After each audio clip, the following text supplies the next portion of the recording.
विधि शास्त्र एवं विधि के सिद्धांत। प्रश्न 14 निम्नलिखित को समझाइए। पेज नंबर है 69।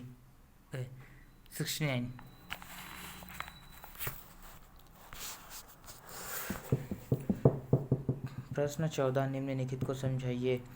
पॉइंट नंबर 1, कब्जा विधि में 10 में से 9 स्थान रखता है। दूसरा, विधि द्वारा कब्जे को महत्व एवं संरक्षण देने के कारण। तीसरा, स्वामित्व अर्जन के तरीके। उत्तर, कब्जा में 10 में से 9 स्थान रखता है।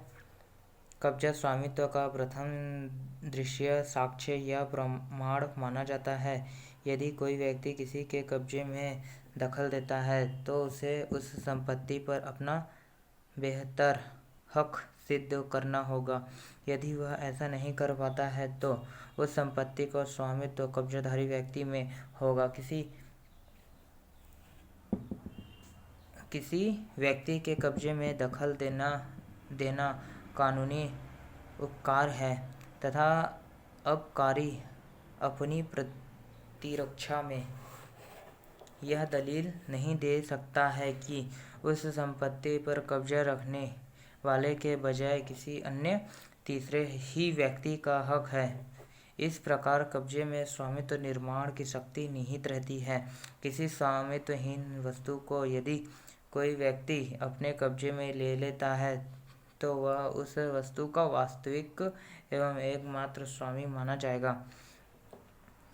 इसी कारण विविध शास्त्रियों ने कब्जे को विधि का 9 अंश कहा है। पॉइंट नंबर 2, विधि द्वारा कब्जे को महत्व एवं संरक्षण देने के कारण। विधि के अंतर्गत कब्जे को स्वामित्व का प्रथम दृश्यता साक्ष्य माना जाता है। विधि की मान्यता की एक निर्धारित कालावधि के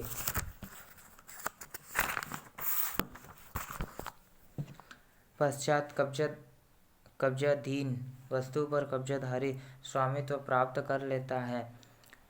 प्राचीन विधियों के अंतर्गत स्वतः के पंजीकरण आवश्यक न होने के कारण व्यक्तियों को अपना स्वामित्व सिद्ध करना कठिन होता था, जबकि कब्जा सिद्ध करना अपेक्षाकृत आसान था।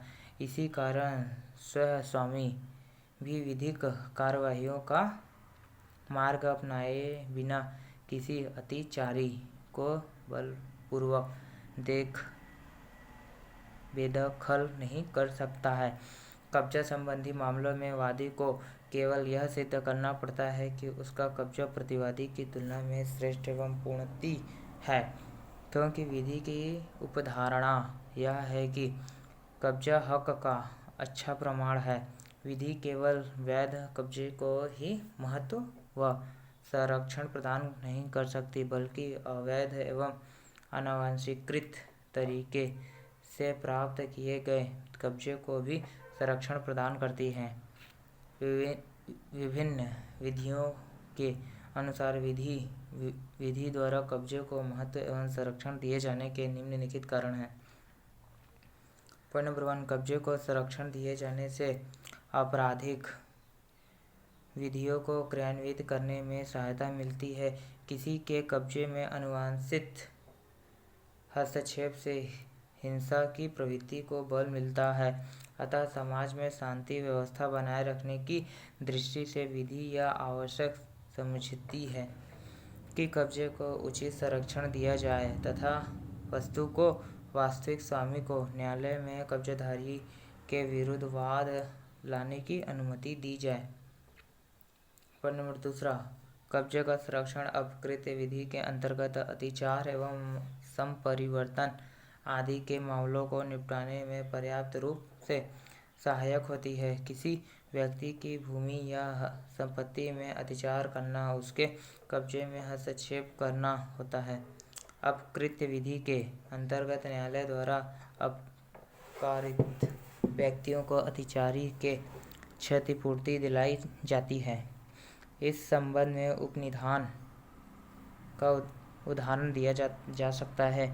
यदि उपनिधाता ने वस्तु का उपनिधान इस शर्त के साथ किया है वह अपनी इच्छा अनुसार किसी भी समय उस उपनिधान को समाप्त कर सकता है, तो ऐसे उपनिधान में वास्तविक कब्जा उपनिहिति का होते हुए भी विधि के अंतर्गत उपनिधाता का ही कब्जा माना जाएगा। अतः यदि कोई तीसरा व्यक्ति उस उपनिहित वस्तु में हस्तक्षेप करता है, तो उपनिधाता अपने कब्जे के अधिकार के आधार पर अतिचारी के विरुद्ध अतिचार का वाद ला सकता है।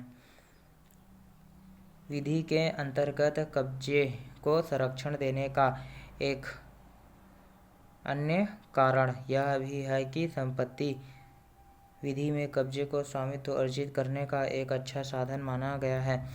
कभी कभी हक को प्रमाणित करना कठिन हो जाता है तथा संपत्ति संबंधी औपचारिक नियम इतने कठिन होते हैं कि स्वामित्व का निर्धारण केवल कब्जे के आधार पर ही किया जा सकता है। विधि की मान्यता यह है कि समय बीतने के साथ साथ वास्तविक स्वामी के विरुद्ध स्वामित्व में परिवर्तन हो जाता है। अतः यदि कोई अतिचारी किसी भूमि पर निर्धारित कालावधि के विरुद्ध कब्जा बनाए रखता है, तो वह उस भूमि पर स्वामित्व प्राप्त कर लेता है। चौथा, इंग्लिश विधि के अंतर्गत किसी व्यक्ति के पूर्व कब्जे को उसके हक का प्रथम दृश्य प्रमाण माना जाता है, परंतु यह निर्णय खंडनीय है, जिसके कारण कब्जे के वंचित वास्तविक स्वामी अपने स्वामित्व का हक सिद्ध करके कब्जाधारी से कब्जा प्राप्त कर सकता है।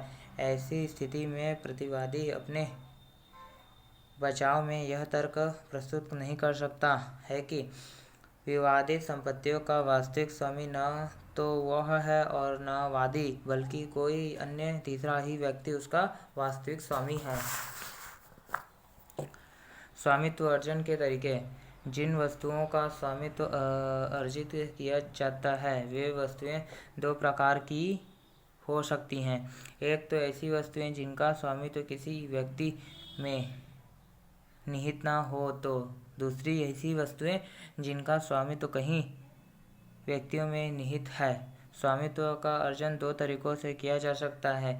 एक तो विधि के प्रवर्तन द्वारा, दूसरे किसी कृत्य या घटना के होने या घटित होने पर।